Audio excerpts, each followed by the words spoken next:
بسم اللہ الرحمن الرحیم۔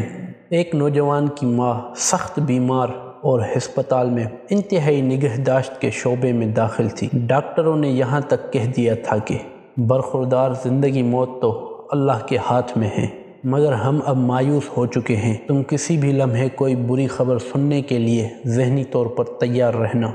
رات گھر گزارنے کے بعد صبح ماں سے ملاقات کے لیے ہسپتال جاتے ہوئے نوجوان راستے میں ایک پیٹرول پمپ پر رکا۔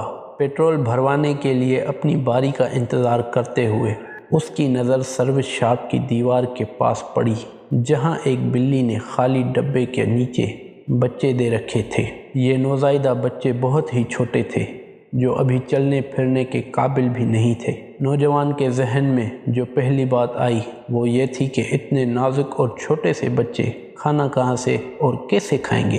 یہ خیال آتے ہی اس نے اپنی کار ایک طرف ہٹا کر بند کی، دکان سے جا کر مچھلی کا ایک ڈبہ خریدا، کھول کر اسے بلی کے بچوں کے پاس رکھا۔ بچوں نے کھانا شروع کیا تو وہ خوش ہو کر اپنی کار کی طرف گیا اور پیٹرول بھروا کر ہسپتال جا پہنچا۔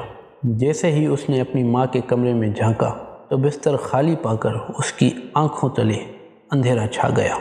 ڈوبتے دل کے ساتھ ایک نرس سے پوچھا، میری امی کہاں ہیں؟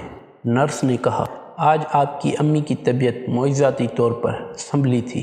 اسے جیسے ہی ہوش آیا تو ڈاکٹر نے کہا، اسے تازہ ہوا لینے کے لیے باہر لے جاؤ۔ تو ہم نے اسے کوریڈور سے باہر لان میں بٹھا دیا ہے، آپ اسے جا کر مل سکتے ہیں۔ نوجوان بھاگتا ہوا اپنی ماں کے پاس پہنچا، اسے سلام کی، حال احوال پوچھا تو اس کی ماں نے کہا، بیٹے آج صبح میں نے خواب میں دیکھا کہ ایک بلی اور اس کے چھوٹے چھوٹے معصوم بچے آسمان کی طرف ہاتھ اٹھائے میرے لیے دعا کر رہے ہیں۔ بس یہ خواب دیکھتے ہی میری آنکھ کھل گئی اور باقی کی صورتحال تم خود دیکھ رہے ہو۔ اور نوجوان حیرت بھری خوشی کے ساتھ اپنی ماں کی باتیں سنتا رہا اور اپنے دل کو ٹھنڈا کرتا رہا۔ جی ہاں، اس خدا کی رحمت کی وسعت سب کچھ اپنے اندر سمو لیتی ہے۔ ایسے تو ہمیں نہیں سکھایا گیا کہ اپنے مریضوں کا صدقے سے علاج کرو، یا صدقہ ہی تو ہے جو تمہارے رب کے غصے کو ٹھنڈا کرتا ہے۔